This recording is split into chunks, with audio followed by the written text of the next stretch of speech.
एक गांव में रोहन नाम का एक समझदार और होशियार लड़का रहता था। उसके शिक्षक हमेशा कहते, इस लड़के में बहुत क्षमता है। लेकिन रोहन की एक आदत उसे पीछे खींच रही थी। वो समय का सही उपयोग नहीं करता था।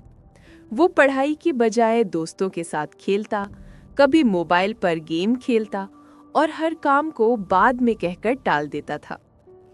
माता पिता उसे समझाते, बेटा समय बहुत कीमती है, लेकिन रोहन हल्की हंसी के साथ उनकी बात को टाल देता।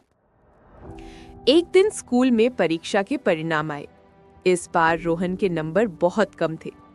जो शिक्षक उसकी तारीफ करते थे, अब निराश होकर सिर हिलाने लगे। दोस्त भी उससे दूर होने लगे।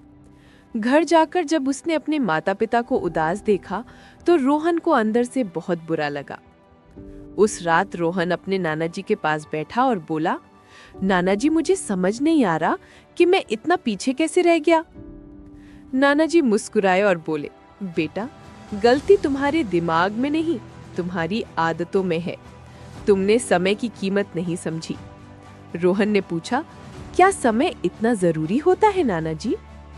नाना जी गंभीर होकर बोले, समय नदी के पानी की तरह है, जो बह गया वो कभी वापस नहीं आता। फिर नाना जी ने एक कहानी सुनाई, एक राजा राघव की कहानी। वह शक्तिशाली राजा था, लेकिन उसकी आदत भी बुरी थी, हर काम कल पर टालना। धीरे धीरे उसका राज्य कमजोर हो गया, जनता का भरोसा टूट गया, और जब राजा को अपनी गलती का एहसास हुआ, तब बहुत देर हो चुकी थी। ये कहानी सुनकर रोहन को अपनी गलती का एहसास हुआ। उसने तुरंत फैसला किया कि वो अपनी आदत बदल देगा। अगले ही दिन से उसने समय के अनुसार काम करना शुरू किया। वह सुबह जल्दी उठने लगा, पढ़ाई पर ध्यान देने लगा, मोबाइल से दूरी बनाई और हर दिन एक छोटी सी योजना बनाकर चलता। कुछ ही महीनों में उसके अंदर बड़ा बदलाव आया।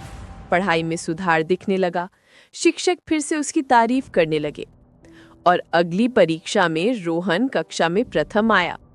धीरे धीरे रोहन ने साबित कर दिया कि समय का सही उपयोग किसी को भी सफल बना सकता है। बड़ा होकर वो एक सफल इंजीनियर बना और अपनी मेहनत और आदतों से पूरे गांव के बच्चों के लिए प्रेरणा बन गया।